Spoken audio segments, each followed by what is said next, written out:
সপ্তাহের মধ্যে একটা দিন, শ্রেষ্ঠ দিন জুম্মার দিন। ইচ্ছাকৃতভাবে আপনি জুমার নামাজটা কাজা করবেন না, ইচ্ছাকৃতভাবে আপনি জুম্মার নামাজটা ছেড়ে দেবেন না, ইচ্ছাকৃতভাবে আপনি জুম্মার নামাজটা কাজা করবেন না। কেন পর পর পর পর যদি কয়েক জুম্মা ছেড়ে দেওয়া হয়, মনে রাখবেন বাবাজি আমার ভাইয়েরা, এই পর পর যদি জুম্মা ছেড়ে দেওয়া হয় আপনি ইসলাম থেকে খারিজ হয়ে যাবেন, আপনি নিজে জানেন না। মনে রাখবেন জুম্মার দিনে একটা সময় আছে, সেই সময়টা আল্লাহ দোয়া কবুল করবেন বলে ওয়াদা দিয়েছে। সেই সময়টা আপনি জানুন, আপনি কাজে লাগিয়ে দেন, সেই সময়টাকে আপনি কাজে লাগিয়ে দেন।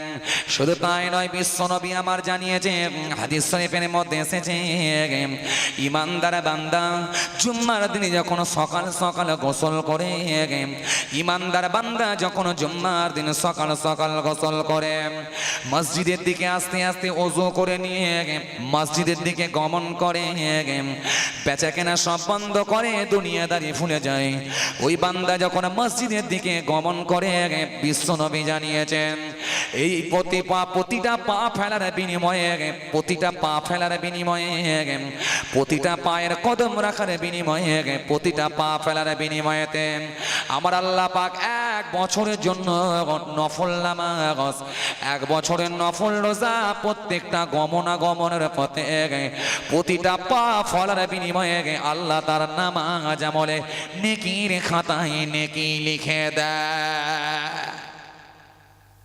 এক বছরের নফল নামাজ, এক বছরের নফল রোজা, প্রত্যেকটা পা ফেলার বিনিময়ে আল্লাহ আপনার নেকি দেবেন বলেছেন। হে যুবকেরা, আমার মুরব্বিয়ানেরা, ভুল বুঝবেন না, ভালো করে একটু ওখানে বোঝার চেষ্টা করো। বিশ্বনবী এই জন্য আপনাকে আমাকে সুন্দর করে জানিয়েছেন, জুম্মার দিনে তুমি অবশ্যই জুমায় গিয়ে অ্যাটেন্ড করো, জুম্মার নামাজটা পড়ো। কেননা বিশ্বনবী আমার সুন্দর করে বলেছে, জুম্মার নামের ফাজিলাত বিরাট। সপ্তাহের মধ্যে একটা দিন হলো শ্রেষ্ঠ দিন, সেটা হলো জুম্মার দিন।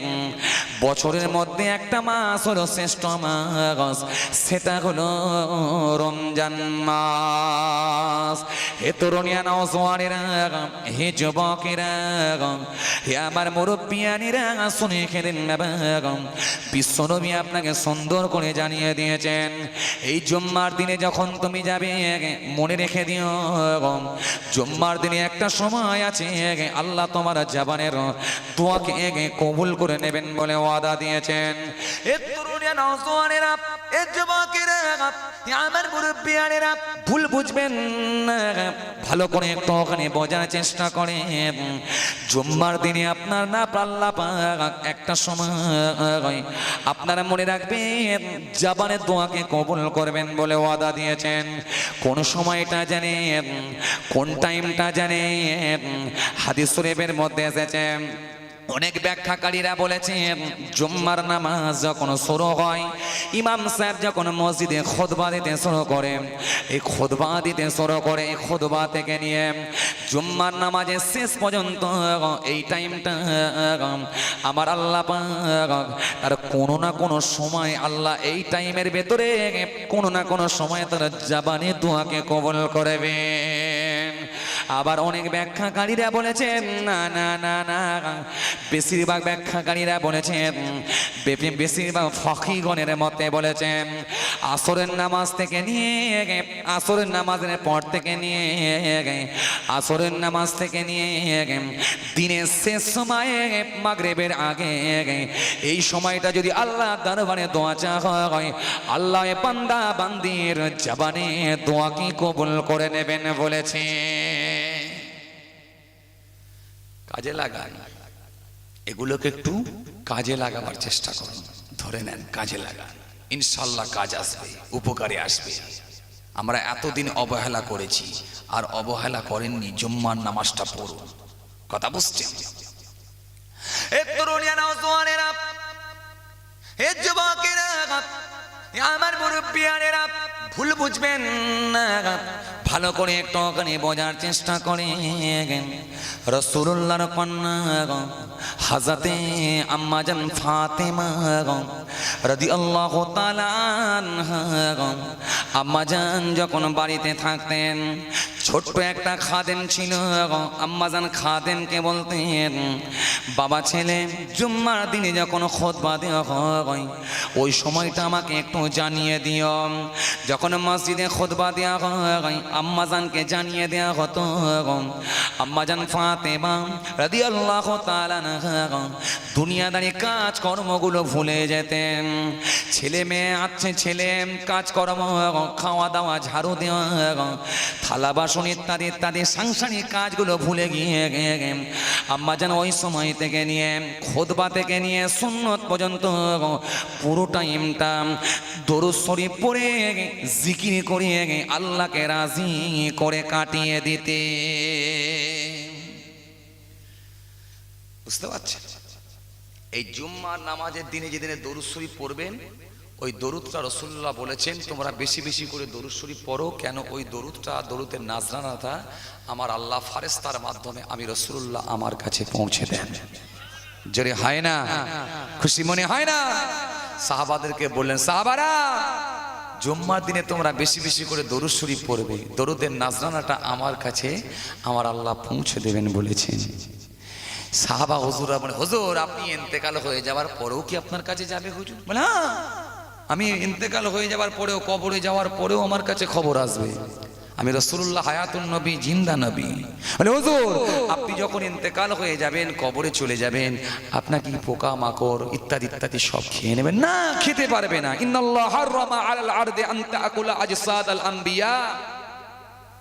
ইন্নাল্লাহ, নিশ্চয় আল্লাহ তাআলা হারামা, হারাম করে দিয়েছেন, আলাল আরদ, পৃথিবীর জমিনকে, আন তাকুলা, খাওয়াকে, আজসাদাল আম্বিয়া, নবীদের শরীর, নবীদের দেহ, মাটির জন্য খাওয়া আল্লাহ হারাম করে দিয়েছে।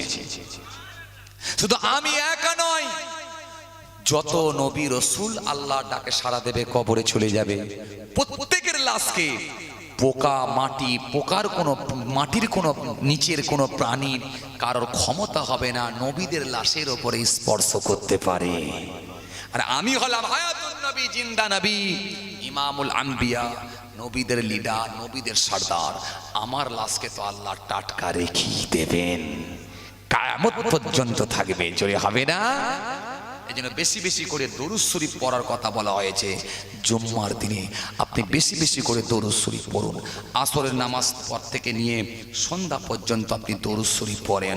আপনি ওই জুম্মার সময় বেশি বেশি করে আপনি কি বলে খুতবার পরে বাকি ফরজ নামাজটা আদায় করে বাকি সুন্নাতগুলো পড়ে নিয়ে আল্লাহর দরবারে চোখের পানি ফেলে কাঁদুন, দরুদ শরীফ পড়ুন। আল্লাহ ওই দরুদের নাজরানাটা কবুল করবেন, আপনার চোখের পানিকে কবুল করবেন বলে ওয়াদা দিয়েছে। কথা বুঝতে পারছেন?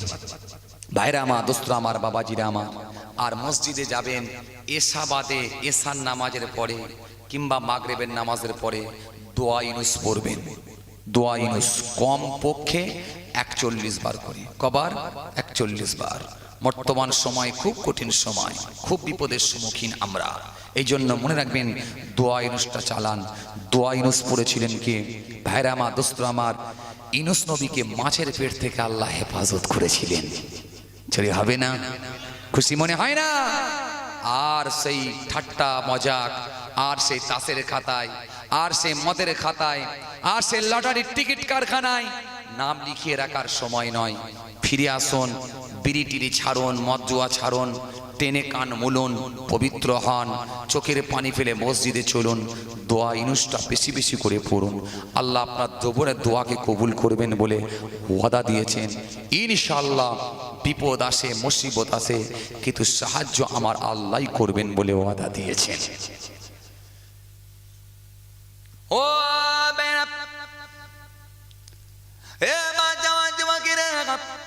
আমার মুরব্বিয়ানেরা, এই দোয়া ইউনুসটা বেশি বেশি করে পড়বেন। লা ইলাহা ইল্লা আনতা সুবহানাকা ইন্নী কুনতু মিনাজ জালিমিন।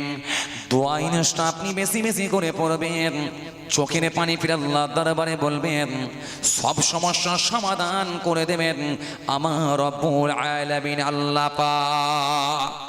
আর একটু জোরে বলেন, আর একটু জোরে বলেন। এই জন্য আপনি বেশি বেশি করে জুম্মার দিনে দরুদ শরীফ পড়ুন, দোয়া ইনস পড়ুন। সকাল সকাল গোসল করে নিয়ে ওযু করে আপনি মসজিদের দিকে চলুন। যখন একটা করে পা ফেলবেন, প্রত্যেকটা পা ফেলার বিনিময়ে আল্লাহ 1 বছরের নফল নামাজ, 1 বছরের নফল রোজা আল্লাহ আপনার নেকির খাতায় লিখে দেবে। চলুন ভাইরা আমার, দোস্তরা আমার, বাবাজিরা আমার, ইমানি পাওয়ার নিয়ে চলুন, ইনশাআল্লাহ সাহায্য আসবে, ইনশাআল্লাহ সাহায্য আসবে। এই তরুণেরা, নওজওয়ানেরা, এই যুবকেরা, আমার মুরব্বিয়ানেরা, ভুল বুঝবেন না। অনেক ইয়াং ছেলেরা দেখবেন 5 ওয়াক্ত নামাজ পড়ে না, সবে মাত্র দেখবেন জুম্মার নামাজটা পড়ে, তাও দেখবেন জুম্মার নামাজের বাকি সুন্নতগুলো পড়ে না। এরা দেখবেন আখিরি জোহর পড়ে না, এরা দেখবেন কাবলাল জুম্মা পড়ে না, বাদাল জুম্মা পড়ে না, এরা দেখবেন দখলাল মসজিদ পড়ে না, এই সমস্ত ইত্যাদি ইত্যাদি সুন্নত নামাজগুলো এরা পড়ে না। এরা দেখবেন যখন খুতবা দেওয়া হয়, যত রকমের দুনিয়াদারি কথাবার্তা বলে ভাই, খুতবার সময় দেখবেন যত রকমের গীবত, যত রকমের আলোচনা, যত রকমের সমালোচনা এরা করতে থাকে দেখবেন রে ভাই। জুম্মার দিনে যখন আজান দেওয়া হয় রে ভাই, এরা দেখবেন ওই সময়তেও ঢোকে না ভাই। খুতবা যখন দেওয়া হয় তখনও অনেক ছেলে দেখবেন মসজিদে যায় না, বাইরে থাকে, ছাদে থাকে। আবার অনেকে ভিতরে যদি যায় যত রকমের গল্প নিয়ে মেতে থাকে। তরুণিয়া নওজওয়ানেরা, হি যুবকেরা, শুনে রেখে দিন, মনে রাখবেন এই জুম্মার নামাজের খুতবা শোনা আপনার জন্য হলো ওয়াজিব। আপনি যদি ওয়াজিব ছেড়ে দেন, ওয়াজিব যদি তরক করেন, ওয়াজিব যদি ছেড়ে দেন, এটা আল্লাহ পাকের দরবারে মনে রাখবেন একটা পাপের খাতায় নাম লেখা উঠে যাবে। এটা আপনার জন্য একটা বড় ধরনের কাবিরা গুনাহ হয়ে যাবে। এই জন্য মনে রাখবেন, আমরা যখন জোহরের নামাজ পড়ি 4 রাকাত সুন্নাত পড়ি, 4 রাকাত ফরজ পড়ি, 2 রাকাত সুন্নাত পড়ি, 2 রাকাত নফল পড়ি, 12 রাকাত নামাজ আমরা আদায় করি। মনে রাখবেন, আপনি যখন জুম্মার দিন ইমামের পেছনে যখন আপনি পড়লেন, তখন আপনাকে 4 রাকাত নামাজ আদায় করতে হয় না, 2 রাকাত। কেন মনে রাখবেন, আমার আল্লাহ এটা আপনার জন্য হালকা করেছেন। বান্দা যখন ইমাম সাহেবের মুখের দিকে তাকিয়ে যখন খুতবা শুনবে, এই পুরো খুতবাটা শোনার সাথে সাথে আল্লাহ আপনার 2 রাকাত নামাজ, 2 রাকাত নামাজ আদায় করা সওয়াব লিখে দেবেন। আর 2 রাকাত নামাজ ইমামের পেছনে আপনি দাঁড়িয়ে দাঁড়িয়ে আদায় করবেন। মোট 4 রাকাত ফরজ নামাজ আপনার আদায় হয়ে যাবে। এই জন্য যদি আপনি মনে রাখবেন, খুতবা যদি ছেড়ে দেন, তাহলে আপনার জন্য 2 রাকাত নামাজ কিন্তু ফসকে গেল। ফসকে যাওয়ার জন্য আপনার জন্য মনে রাখবেন কাবিরা গুনাহ হলো। এটা কিন্তু আপনি অনেকেই জানেন না। তরুণিয়া নওজওয়ানেরা, হে যুবকেরা, আমার মুরব্বিয়ানেরা, ভুল বুঝবেন না, ভালো করে একটু ওখানে বোঝার চেষ্টা করেন। এতটুকু অন্তত খেয়াল রাখেন, জুম্মার নামাজ দিনে এই করণীয় কাজগুলো আপনি করুন, আল্লাহকে আপনি খুশি করুন, 5 ওয়াক্ত নামাজটা আপনি আদায় করুন। মনে রাখবেন, নামাজের ওয়াজিবগুলো আপনি জানবেন, নামাজ ভঙ্গের কারণগুলো আপনি জানবেন, নামাজের ওয়াজিবগুলো জানবেন, নামাজের মাকরুহগুলো জানবেন। এতটুকু অন্তত কাজে লাগাবেন, আল্লাহ আপনাকে সমস্ত মুসিবত থেকে বাঁচিয়ে দেবে।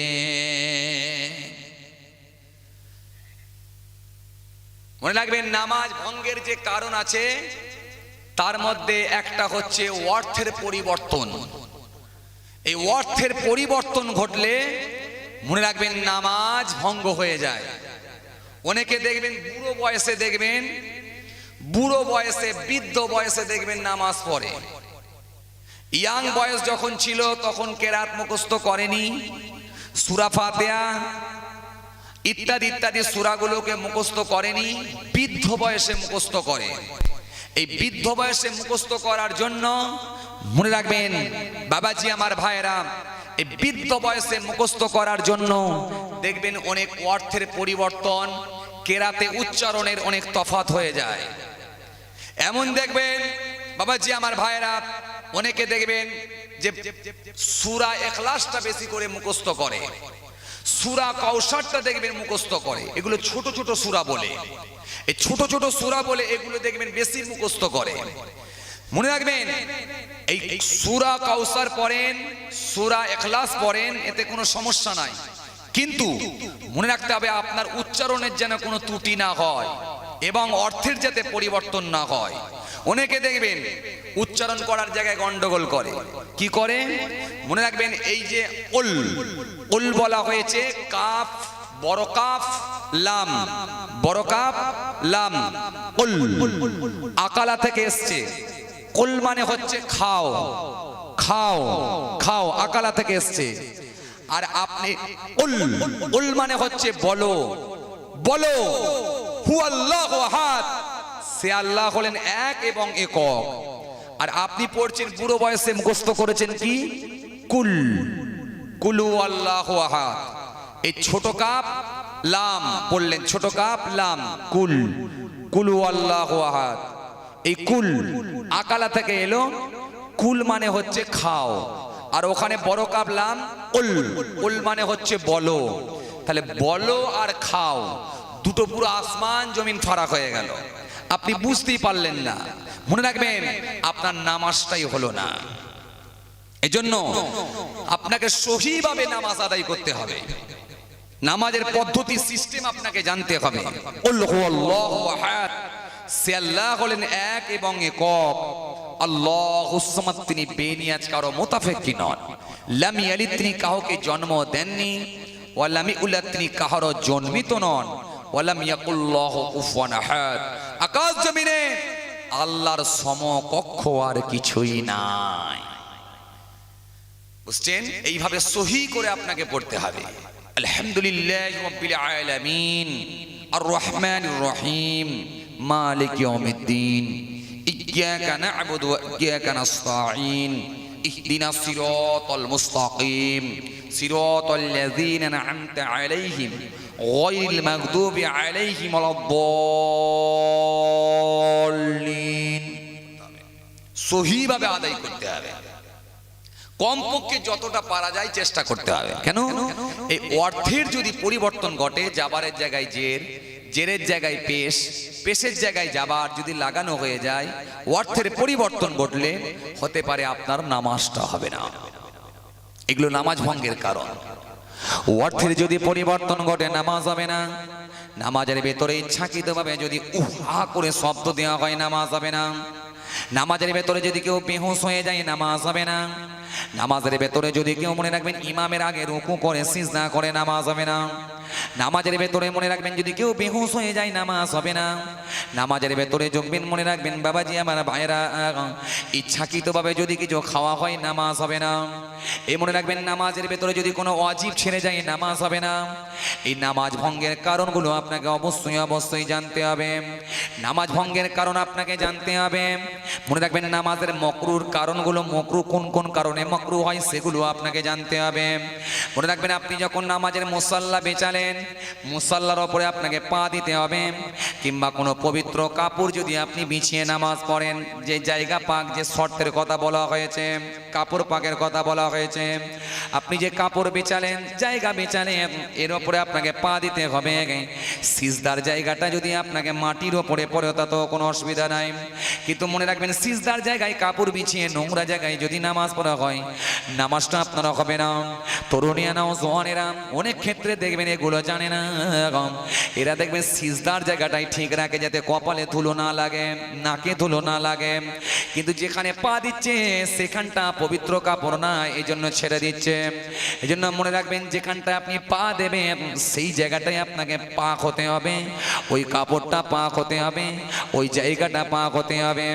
এবারে যদি মনে রাখবেন সিজদাটা জায়গাটা যদি আপনার কাপড় শর্ট হয়, ধুলে তো যদি পড়ে যায় জায়গা পাক হলে অসুবিধা না হয়, ধুলোতে যদি আপনার সিজদা হয়ে যায়, নাক যদি ধুলো লাগে, এতেও মনে রাখবেন নামাজ আপনার হয়ে যাবে। আবার অনেকে দেখবেন সিজদায় যাওয়ার সাথে সাথে নাকে ধুলো, কপালে ধুলো, ময়লা লেগে গেছে। এই ধুলো ময়লা লেগে যাওয়ার কারণে দেখবেন ডান হাত দিয়ে দেখবেন পরিষ্কার করছে, কিংবা বাঁ হাত দিয়ে সাফ করছে, কিংবা অনেক সময় দেখা যায় দু হাত ছেড়ে দিয়ে পরিষ্কার করছে। দু হাত যখন ছেড়ে দেওয়া হবে নামাজ আপনার হবে না। দু হাত ছেড়ে দিয়ে যদি লুঙ্গিটা টাইট করে বাঁধা হয় নামাজ হবে না। দু হাত ছেড়ে দিয়ে যদি আপনি টুপিটা ঘোরান নামাজ আপনার হবে না। নামাজের ভেতরে এমন কিছু কাজ করলে যাতে অন্য কোনো মানুষ দেখলে বুঝতে পারে না যে কি করছে, লোকটা নামাজ পড়ছে না অন্য কিছু কাজ করছে, তাহলে মনে রাখবেন আপনার নামাজ হবে না। আর নামাজের ভেতরে যদি আপনি ইচ্ছাকৃতভাবে মনে রাখবেন যদি ধুলো লেগে গেছে, এই ডান হাত দিয়ে যদি নাক আর কপালটা আপনি ভালো করে পরিষ্কার করেন, সাফি করেন, মনে রাখবেন এটা আপনার জন্য মাকরুহ হয়ে যাবে।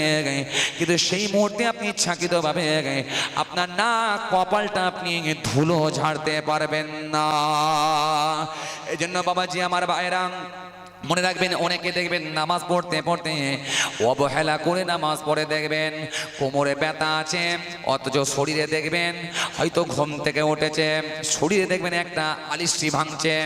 অনেক সময় দেখবেন ভালো করে দেখবেন ব্যায়াম টাইপের করে, পিঠটা এরকম করে বাঁকায়, ডান দিকটা এরকম করে কাত হয়, এই ডান দিকটা এরকম করে পিঠটা এরকম করে বাঁকিয়ে যদি মনে রাখবেন এইভাবে যদি নামাজ পড়া হয় নামাজ আপনার জন্য মাকরুহ হয়ে যাবে।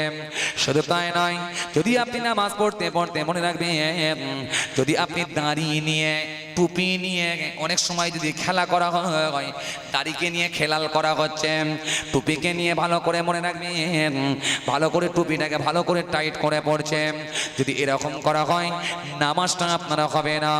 এই জন্য আপনাকে নামাজ পড়তে হবে যেভাবে আল্লাহর ওলিরা পড়েছিলেন, যেভাবে সাহাবারা পড়েছিলেন, সেইভাবে আপনাকে নামাজ আদায় করতে হবে। সেভাবে আপনি নামাজ আদায় করুন, চোখের পানি ফেলে আল্লাহ দরবারে কাঁদুন, অবশ্যই অবশ্যই আল্লাহর সাহায্য আপনার উপরে চলে আসবে।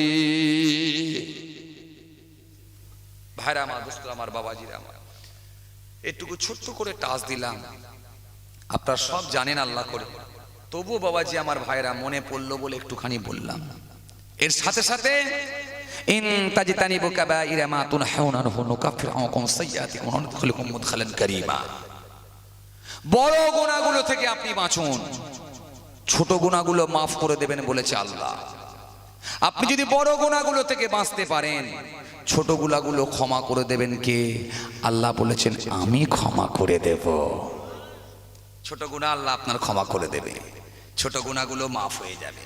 চলুন এই বড় গুনাহগুলো থেকে একটু বাঁচবেন, ছোট গুনাহগুলো আল্লাহ মাফ করে দেবেন। চোখের পানি ফেলে আল্লাহর দরবারে কাঁদবেন, আল্লাহ আপনাকে ক্ষমা করবেন। সাথে সাথে রাসূলুল্লাহর সুন্নতগুলো একটু বেশি বেশি করে মেনে চলার চেষ্টা করবেন। কি বললাম? রাসূলুল্লাহর সুন্নাত মনে রাখবেন, শুধু দাড়ি রাখা সুন্নাত এখানেই শেষ নয়, টুপি পরা সুন্নাত এখানেই শেষ নয়, গায়ে জামা পরা সুন্নাত এখানেই শেষ নয়। বিশ্বনবী আপনাকে সব বলেছেন। এই জন্য বিশ্বনবী সেদিনে বাবাজি আমার ভাইরা, বিশ্বনবী বলেছেন ফিতরাত হবে 5টা। কটা? ফিতরাত হবে 5টা। ফিতরাত বোঝেন তো আপনারা? ফিতরাত বোঝেন? কথা কন, ফিতরাত বোঝেন? হ্যাঁ, বোঝেন না? বিশ্বনবী বলেছেন ফিতরাত হবে 5টা। ফিতরাত আপনি আদায় করুন, ফিতরাত আপনি আদায় করুন, বিশ্বনবীর হাদিসটা আপনি মেনে চলুন, ইনশাআল্লাহ আল্লাহ আপনার কথাবার্তা, হাঁটা চলা ফেরা সবটাই রাসূলুল্লাহর সুন্নত করে দিয়ে আল্লাহ আপনাকে কবুল করে নিয়ে, আল্লাহ আপনাকে কবুল করে নিয়ে, আল্লাহ আপনাকে উপর রাজি হয়ে গিয়ে প্রত্যেকটা আপনার নেকির খাতায় আল্লাহ নেকি লিখে দেবে। বুঝতে পারছেন ভাইরা আমার, দোস্ত আমার, এতটুকু ইনশাআল্লাহ করুন, আল্লাহ আপনাকে কবুল করে নেবেন। ও বেনা, ও বাজাজ মাকেরা, হে আমার মুরব্বিয়ানেরা, বাবারা শুনে কেনেন, জেনে কেনেন বাবা, আলোচনা খুব বেশিলাম না নয়, বিশ্বনবী আপনাকে সব জানিয়ে দিয়েছেন। আপনি চুলটা চিরুনি করবেন, আঁচুরাবেন, সেটাও আপনাকে নবী বলেছেন। বিশ্বনবী আপনাকে জানিয়েছেন। ফিতরাত আপনি আদায় করবেন, সেটাও বিশ্বনবী আপনাকে জানিয়েছেন। এমন কোনো দিক নাই, এমন কোনো কাজ নাই যেটা আপনাকে বিশ্বনবী জানান নাই।